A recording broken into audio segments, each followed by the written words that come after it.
Siddaramaiah DK Shivakumar plan ಉಲ್ಟಾ. November ಕ್ರಾಂತಿ ದಿಕ್ಕು ಬದಲಿಸಿದ ರಾಹುಲ್ ಗಾಂಧಿ.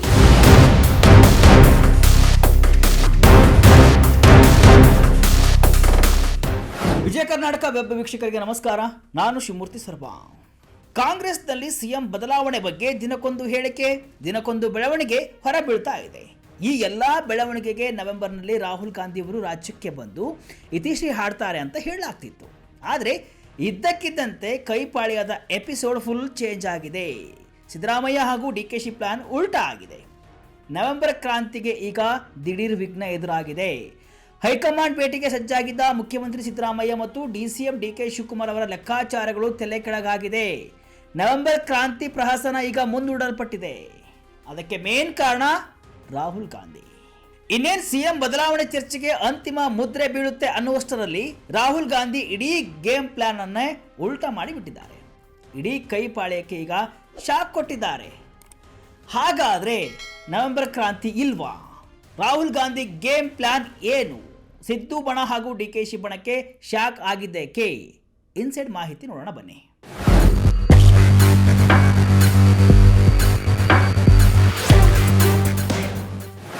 ಎಸ್, ಕಾಂಗ್ರೆಸ್ನಲ್ಲಿ ಎದ್ದಿರುವ ಸಿಎಂ ಬದಲಾವಣೆ ಚರ್ಚೆಗೆ ರಾಹುಲ್ ಗಾಂಧಿಯೇ ಅಂತಿಮ ಮಳೆ ಹೊಡೆಯಲಿದ್ದಾರೆ ಅಂತ ಇಡೀ ಕೈಪಾಳಿಯ ಕಾತರದಿಂದ ಕಾಯ್ತಾ ಇತ್ತು. ಬಿಹಾರ ಎಲೆಕ್ಷನ್ ಮುಗಿದ ಮೇಲೆ ಅಂದ್ರೆ ಇದೇ ತಿಂಗಳ ನವೆಂಬರ್ 14ರ ನಂತರ ಕಾಂಗ್ರೆಸ್ನಲ್ಲಿ ಮಹತ್ವದ ಬೆಳವಣಿಗೆ ಆಗುತ್ತೆ ಅಂತ ಎಲ್ಲರೂ ಕೂಡ ಭಾವಿಸಿದ್ರು. ಅಲ್ಲದೆ ನವೆಂಬರ್ 15ಕ್ಕೆ ಸಿದ್ದರಾಮಯ್ಯ ದಿಲ್ಲಿಗೆ ಹೊರಟಿದ್ರು. ವರಿಷ್ಠರ ಜೊತೆಗೆ ಸಚಿವ ಸಂಪುಟ ಪುನಾರಚನೆ ಚರ್ಚಿಸುವುದಾಗಿ ಕೂಡ ಹೇಳಿದ್ರು. ಇದೇ ಹೊತ್ತಿಗೆ ಡಿಸಿಎಂ ಡಿಕೆ ಶಿವಕುಮಾರ್ ಕೂಡ ದೆಹಲಿ ಭೇಟಿ ಮಾಡಲಿದ್ದಾರೆ ಅಂತಾನೂ ಹೇಳಲಾಗ್ತಿತ್ತು. ಹೀಗಾಗಿ ನವೆಂಬರ್ 15ರಿಂದ 20ರ ನಡುವೆ ರಾಜ್ಯ ರಾಜಕೀಯದಲ್ಲಿ, ಅದರಲ್ಲೂ ಕಾಂಗ್ರೆಸ್ನಲ್ಲಿ ಒಂದು ದೊಡ್ಡ ಕ್ರಾಂತಿಯೇ ನಡೆಯಲಿದೆ. ಹಲವು ಸಚಿವರ ಖಾತೆಗಳು ಬದಲಾಗಲಿವೆ, ಕೆಲವರು ಸಂಪುಟದಿಂದ ಹೊರಗೆ ಹೋಗಿ ಹೊಸಬರಿಗೆ ಅವಕಾಶ ಸಿಗಲಿದೆ ಅಂತ ನಿರೀಕ್ಷಿಸಲಾಗಿತ್ತು. ಆದರೆ ರಾಹುಲ್ ಗಾಂಧಿ ಈಗ ಎಲ್ಲವನ್ನೂ ಉಲ್ಟಾ ಮಾಡಿದ್ದಾರೆ. ಅದೇನಪ್ಪ ಕಾರಣ ಅಂದರೆ ರಾಹುಲ್ ಗಾಂಧಿ ಅವರ ವಿದೇಶ ಪ್ರವಾಸ. ಹೌದು, ಬಿಹಾರ ಚುನಾವಣಾ ಫಲಿತಾಂಶದ ಬೆನ್ನಲ್ಲೇ ರಾಹುಲ್ ಗಾಂಧಿ ವಿದೇಶಕ್ಕೆ ಹಾರಲಿದ್ದು, ಇದು ರಾಜ್ಯ ಕಾಂಗ್ರೆಸ್ನ ಮಹತ್ವದ ನಿರ್ಧಾರಗಳ ಮೇಲೆ ಕರಿನೆರಳು ಬೀರಿದೆ. ಬಿಹಾರ ರಿಸಲ್ಟ್ ಬಳಿಕ ರಾಹುಲ್ ಗಾಂಧಿ ಫಾರಿನ್ಗೆ.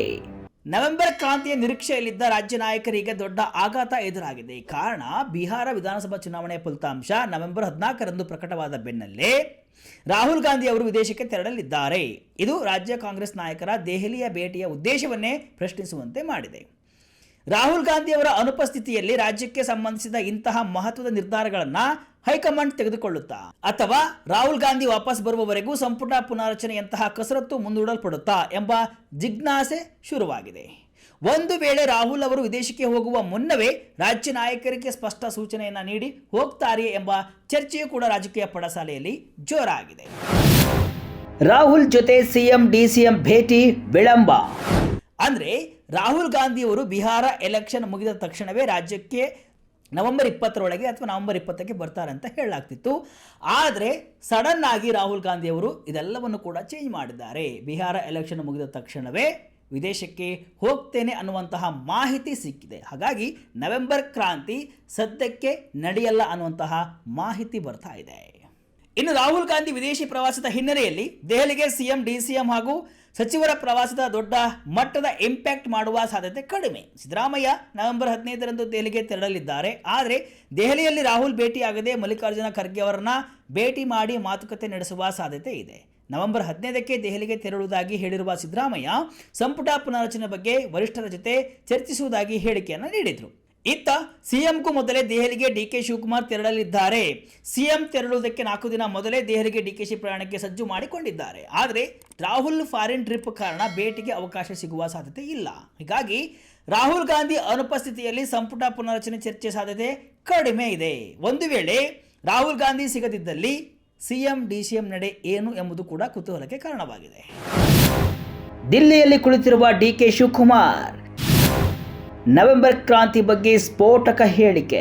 ಇಷ್ಟೆಲ್ಲ ಗೊಂದಲಗಳ ನಡುವೆಯೇ ಡಿಸಿಎಂ ಡಿಕೆ ಶಿವಕುಮಾರ್ ಅವರು ಬುಧವಾರ ದಿಢೀರ್ ದೆಹಲಿಗೆ ಆಗಮಿಸಿದ್ದು ರಾಜಕೀಯ ವಲಯದಲ್ಲಿ ಮತ್ತಷ್ಟು ಕುತೂಹಲವನ್ನ ಕೆರಳಿಸಿತ್ತು. ನಾಯಕತ್ವ ಬದಲಾವಣೆ, ಸಂಪುಟ ವಿಸ್ತರಣೆ ಚರ್ಚೆಗಳ ಮಧ್ಯೆ ಅವರ ಈ ಭೇಟಿ ಸಾಕಷ್ಟು ಮಹತ್ವವನ್ನು ಪಡೆದುಕೊಂಡಿತ್ತು. ಆದರೆ ದೆಹಲಿಯಲ್ಲಿ ಮಾಧ್ಯಮಗಳಿಗೆ ಪ್ರತಿಕ್ರಿಯಿಸಿದ ಡಿಕೆ ಶಿವಕುಮಾರ್ ಎಲ್ಲ ಊಹಾಪೋಹಗಳಿಗೂ ತೆರೆಯನ್ನು ಎಳೆದಿದ್ದಾರೆ. ತಮ್ಮದೇ ಶೈಲಿಯಲ್ಲಿ ಎಲ್ಲ ಪ್ರಶ್ನೆಗಳಿಗೂ ಉತ್ತರಿಸುತ್ತಾ ರಾಜ್ಯ ರಾಜಕಾರಣದಲ್ಲಿ ಸದ್ಯಕ್ಕೆ ಯಾವುದೇ ಬದಲಾವಣೆ ಇಲ್ಲ ಅಂತ ಸ್ಪಷ್ಟಪಡಿಸಿದ್ದಾರೆ. ನಾನು ಯಾರನ್ನ ಮೀಟ್ ಮಾಡೋಕ್ಕೆ ಬಂದಿಲ್ಲ, ಯಾವ ಸಚಿವ ಸಂಪುಟ ವಿಸ್ತರಣೆ ಬಗ್ಗೆನೂ ಕೂಡ ನನ್ನ ಹತ್ರ ಚರ್ಚೆ ಮಾಡಿಲ್ಲ. ನಾಯಕತ್ವ ವಿಚಾರದ ಬಗ್ಗೆ ನಾನೇನಾದರೂ ಹೇಳಿದ್ದೀನಾ? CM ಹೇಳ್ತಾರಾ? ಏನಿಲ್ಲ ಅಲ್ವಾ. ಪಾರ್ಟಿಲಿ ಹೆಂಗೆ ಹೇಳ್ತಾರೋ ಹಾಗೆ ಕೇಳ್ಕೊಂಡು ಹೋಗ್ತೀವಿ. 5 ವರ್ಷ CM ಇರಬೇಕು ಅಂದರೆ 5 ವರ್ಷ ಇರ್ತಾರೆ, 10 ವರ್ಷ ಇರಬೇಕು ಅಂದರೆ 10 ವರ್ಷ ಇರ್ತಾರೆ. ನಾನು ಪಕ್ಷದ ಶಿಸ್ತಿನ ಸಿಪಾಯಿ.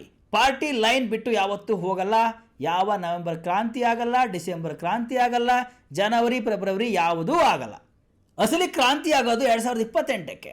ವಾಪಸ್ ಈ ರಾಜ್ಯದಲ್ಲಿ ಕಾಂಗ್ರೆಸ್ ಸರ್ಕಾರ ಬರುತ್ತೆ, ಅದೇ ಕ್ರಾಂತಿ ಅಂತ DK ಶಿವಕುಮಾರ್ ಹೇಳಿದರು. DKಶಿ ಮಾತಿನ ಹಿಂದಿನ ಲೆಕ್ಕಾಚಾರ ನೋಡಿದ್ರಲ್ಲ ವೀಕ್ಷಕರೇ, DK ಶಿವಕುಮಾರ್ ಅವರ ಮಾತುಗಳನ್ನು. ಅವರು ಅತ್ಯಂತ ಸ್ಪಷ್ಟವಾಗಿ, ಕಡಾಖಂಡಿತವಾಗಿ ಸದ್ಯಕ್ಕೆ ಯಾವುದೇ ಬದಲಾವಣೆಗಳು ಇಲ್ಲ, ನಾಯಕತ್ವದ ಪ್ರಶ್ನೆ ಇಲ್ಲ ಅಂತ ಹೇಳಿದ್ದಾರೆ. 2028ರ ಚುನಾವಣೆಯಲ್ಲಿ ಕಾಂಗ್ರೆಸ್ ಅನ್ನ ಮತ್ತೆ ಅಧಿಕಾರಕ್ಕೆ ತರುವುದೇ ನಿಜವಾದ ಕ್ರಾಂತಿ ಅಂತ ಹೇಳುವ ಮೂಲಕ ಸದ್ಯಕ್ಕೆ ಪಕ್ಷದ ಸಂಘಟನೆ ಮತ್ತು ಸರ್ಕಾರದ ಆಡಳಿತದ ಮೇಲೆ ಮಾತ್ರ ಗಮನ ಹರಿಸಲಾಗಿದೆ ಎಂಬ ಸಂದೇಶವನ್ನು ರವಾನಿಸಿದ್ದಾರೆ. ಆದರೆ DKಶಿ ಅವರ ಈ ಹೇಳಿಕೆ ರಾಜಕೀಯ ವಲಯದ ಚರ್ಚೆಗಳನ್ನು ಸಂಪೂರ್ಣವಾಗಿ ತಣ್ಣಗಾಗಿಸಿದೆಯಾ? ಖಂಡಿತ ಇಲ್ಲ. ರಾಹುಲ್ ಗಾಂಧಿ ಅವರ ವಿದೇಶ ಪ್ರವಾಸದಿಂದ ರಾಜ್ಯ ನಾಯಕರ ದೆಹಲಿ ಭೇಟಿ ವಿಳಂಬವಾಗ್ತಿರುವುದು ಕೂಡ ಸತ್ಯ. ಈ ಅವಕಾಶವನ್ನು ಬಳಸಿಕೊಂಡು ಆಂತರಿಕ ಭಿನ್ನಮತವನ್ನು ತಣ್ಣಗಾಗಿಸಲು DKಶಿ ಈ ಹೇಳಿಕೆಯನ್ನು ನೀಡಿದ್ದಾರೆಯೇ ಅಥವಾ ಹೈಕಮಾಂಡ್ನಿಂದಲೇ ಸದ್ಯಕ್ಕೆ ಯಥಾಸ್ಥಿತಿ ಕಾಪಾಡುವಂತೆ ಸಂದೇಶ ಬಂದಿದೆಯಾ ಎಂಬ ಪ್ರಶ್ನೆಗಳು ಕೂಡ ಇನ್ನೂ ಜೀವಂತವಾಗಿವೆ.